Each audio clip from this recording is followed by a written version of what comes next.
त्यांच्यावर टीका करते, हे ज्यावेळी लक्षात आलं असेल त्यावेळी त्यांनी निर्णय घेतला असेल. आता हे ऑपरेशन टायगर जर यशस्वी झालं होतंय असं आपल्याला वाटतंय, तर ते कधीपर्यंत सुरू राहणार आहे? म्हणजे या खासदारांच्या येण्यानं ऑपरेशन टायगर संपलं असं आम्ही गृहीत धरायचं, की पुढे आमदारही निशाण्यावर आहेत? नाही, खरं तर मी अनेक वेळा सांगितलंय की टायगर ऑपरेशन हे नामकरण, हे बारसं हे कुठून निर्माण झालंय हे खरंच कोणाला माहिती नाही. परंतु टायगर ऑपरेशन झालं म्हणजेच नगरसेवक येत आहेत किंवा म्हणजेच आमदार येतात अशातला देखील भाग नाही. खासदारांच्या अगोदर अनेक माजी आमदार पक्षात प्रवेश केले. उद्या परवा काही नगराध्यक्ष देखील प्रवेश करतायत, जे युबीटीचे आहेत, जे काँग्रेस पक्षाचे आहेत. अनेक नगरसेवकांनी ह्या 7-8 दिवसामध्ये प्रवेश केलेला आहे. त्याच्यामुळं कर्तृत्वावर आणि नेतृत्वावर विश्वास ठेवून अनेक लोक टायगर ऑपरेशन न राबवता देखील पक्षामध्ये येत आहेत. त्याच्यामुळे टायगर ऑपरेशन आता ते तुम्ही सुरू राहणार न राहणार याच्यापेक्षा पक्षप्रवेश सुरूच राहणार आहेत. म्हणजे मला वाटतं की हे संकेतच आहे येणाऱ्या काळाचे. पण हे सगळं 2029ला लक्ष करून केल्या जात आहे का? नाही, मला नाही असं वाटत की 2029ला आम्ही लक्ष करतोय, कारण आपल्याला महायुतीमध्येच लढायचं आहे. पण जसं भारतीय जनता पार्टी त्यांचा पक्ष वाढवण्याचा प्रयत्न करतं, अजितदादांचा राष्ट्रवादी काँग्रेस पार्टी त्यांचा पक्ष वाढवण्याचा प्रयत्न करतं, शरद पवार साहेबांची राष्ट्रवादी त्यांचा पक्ष वाढवण्याचा प्रयत्न करतं, युबीटी करतं की नाही पण करत असतील, वाढवण्याचा प्रयत्न करतं. तसं आम्ही देखील पक्ष म्हणून साहेबांच्या नेतृत्वाखाली आमचा पक्ष वाढला पाहिजे, आमच्याकडे लोकप्रतिनिधी जास्त निवडून आले पाहिजेत आणि आमच्या पक्षाचा विस्तार झाला पाहिजे, ही भूमिका आमच्या देखील पक्षाची. आणि या भावनेत नाही ते पक्षप्रवेश करून घेतो.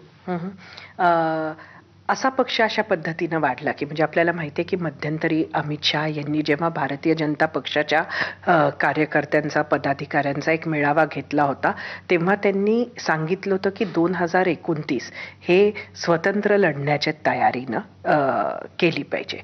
त्यानंतर अनेक वेळेला देवेंद्र फडणवीसांनी तुम्ही जसं म्हटलं तसं म्हटलेलं आहे की आम्ही महायुतीतच लढणार. असं जरी असलं तरी ॲट सम पॉइंट स्वबळ ही मला वाटतं प्रत्येक राजकीय पक्षाची इच्छा असते. 2029ला तुम्ही असं कधी कन्सिडर केलंय का की शिवसेना म्हणून तुम्ही स्वबळावर लढू शकाल आणि त्याचीही कुठेतरी पूर्वतयारी आहे का? अमित शहा साहेबांनी जे भाषण केलं होतं ते आपण सगळ्यांनीच ऐकलं. पक्षाच्या नाही, ते प्लॅटफॉर्मवर ऍक्च्युली ऐकलं नाही. त्याचं कारण हे आहे की जेव्हा त्यांनी ही भाषा केली आणि कार्यकर्त्यांना तयारीला लागा म्हटलं, ते भाषण ओपन भाषण नव्हतं आणि म्हणूनच ते हे बोलू मीडियावर आलं.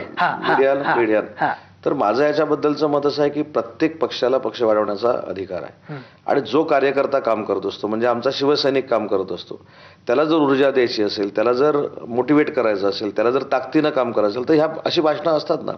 मी देखील माझ्या मतदारसंघामध्ये काम करत असताना भविष्यामध्ये बाबा अशा अडचणी आल्या तर आपल्याला हे करावं लागेल, पण ज्यावेळी निवडणूक आली ते भाजप आणि शिवसेना युती करूनच आम्ही लढलो.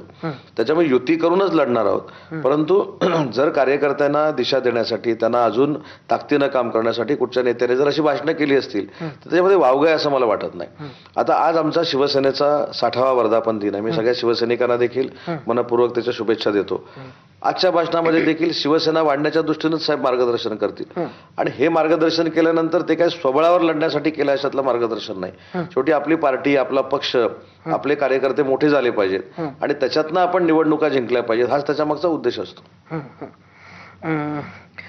ऑपरेशन टायगरची ही जी मोहीम तुम्ही राबवली, ही पक्ष स्वतःचा वाढवणं हे महत्वाचं आहे, हे नक्कीच आहे. पण कुठेतरी सध्या त्याला जी काही गती मिळाली ती संसदेमध्ये मोदी आणि शहा यांना सुद्धा एक संख्याबळ हवं आहे.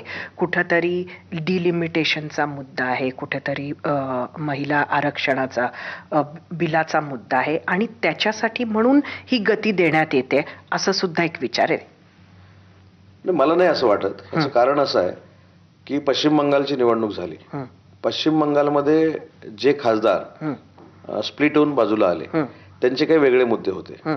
आज महाराष्ट्रामधले 6 खासदार जे आहेत ते शिंदे साहेबांबरोबर येत आहेत. याचा अर्थ असा आहे की कुठेतरी त्यांच्या पक्षामध्ये अनरेस्ट आहे, त्यांच्या पक्षामध्ये त्यांना कॉन्फिडन्स मिळत नाही. त्यांचा आत्मविश्वास जो आहे पक्ष वाढवण्याचा त्याला साथ पक्षाकडनं मिळत नाही. याच्यामुळे या सगळ्या गोष्टी घडलेल्या आहेत. त्याच्यामध्ये डिलिमिटेशनचा काय प्रश्न आहे किंवा मोदी साहेबांनी आणि शहा साहेबांनी ती काय जबरदस्ती केलेली आहे, अशातला अजिबात भाग नाही. हे कधी ना कधी होणारच होतं आणि भविष्यामध्ये देखील होत राहणार आहे. जी नेतृत्व संपर्क ठेवत नाहीत, जी नेतृत्व लोकांशी डायलॉग करत नाहीत, जी लोक आपल्या लोकप्रतिनिधींच्या अडीअडचणीमध्ये उभं राहत नाहीत, असं लोकप्रतिनिधींचं ज्यावेळी मत बनतं त्यावेळी अशा गोष्टी घडणारच आहेत. त्याच्यामुळे आज खासदार आमच्याकडे आले म्हणजे सगळ्या गोष्टी थांबल्या अशातल्या नाहीत. अजून काही नगरसेवक अनरेस्ट आहेत, अजून काही आमदार असतील, तर ते जर स्वतःहून येणार असतील तर आम्ही कशाला नको म्हणायचं. नाही, ह्याच्यात ना एक प्रॉब्लेम असा आहे की एक आपल्या सगळ्यांमध्येच अशी भावना असते की आपण जेव्हा मोठं होत असतो तेव्हा आपल्याला आपली रेष मोठी करायची असते, दुसऱ्याशी रेष छोटी करून स्वतः मोठं व्हायचं नसतं. सतत हे जे मोठेपण महायुतीला